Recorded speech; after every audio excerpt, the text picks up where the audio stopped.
Have you ever seen a handwritten prescription from a doctor and the more you looked at it, the worse it got? Well, you and me both. I feel like bad handwriting is a requirement for graduating from med school. I mean, it's not like people with bad handwriting are attracted to the medical field, right? Sometimes even doctors themselves have trouble reading their own handwritings. But the question is, why doctors have such a terrible handwriting despite so many years of education?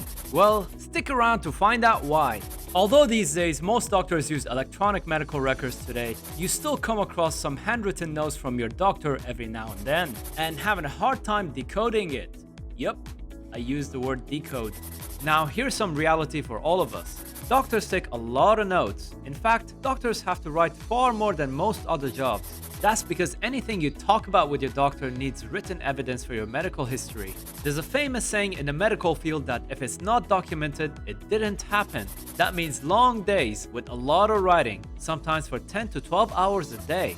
Naturally, as the day goes on, the handwriting gets worse. If you add all that up, your tired hand just can't do it. If doctors could spend a little more time with every patient, they might be able to slow down and give their hands a rest. But the fact is, most doctors are rushing around to the next patient, sometimes due to emergency situations. With so many patients to see in a limited time, the priority is getting the information down rather than perfecting their handwriting. It becomes a case of quantity rather than quality handwriting.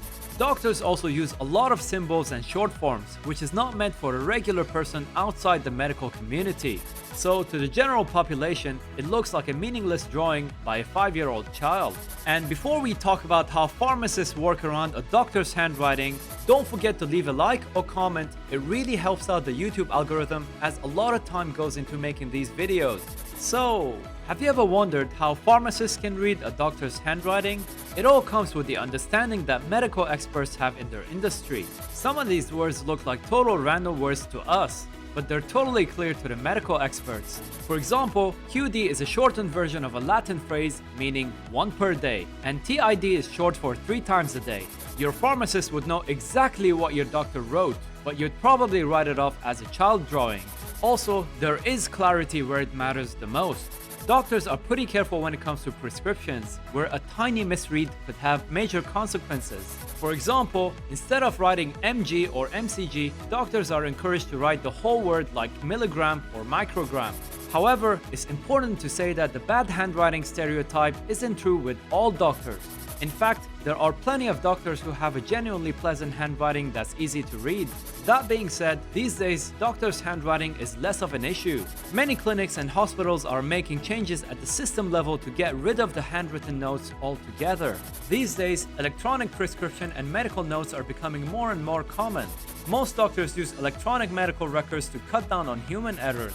In fact, many places in the modern world require this by law. Obviously, that wouldn't eliminate all errors, as you still have to use humans to put down all that information in the computers.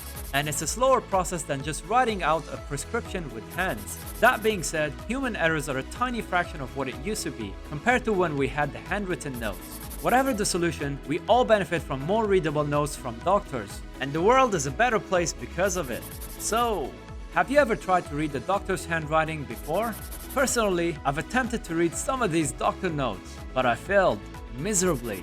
Maybe that's why I'm not a doctor. Let me know in the comment section below, but be nice to each other. And if you like these kinds of video, make sure you check out the rest of the channel as well.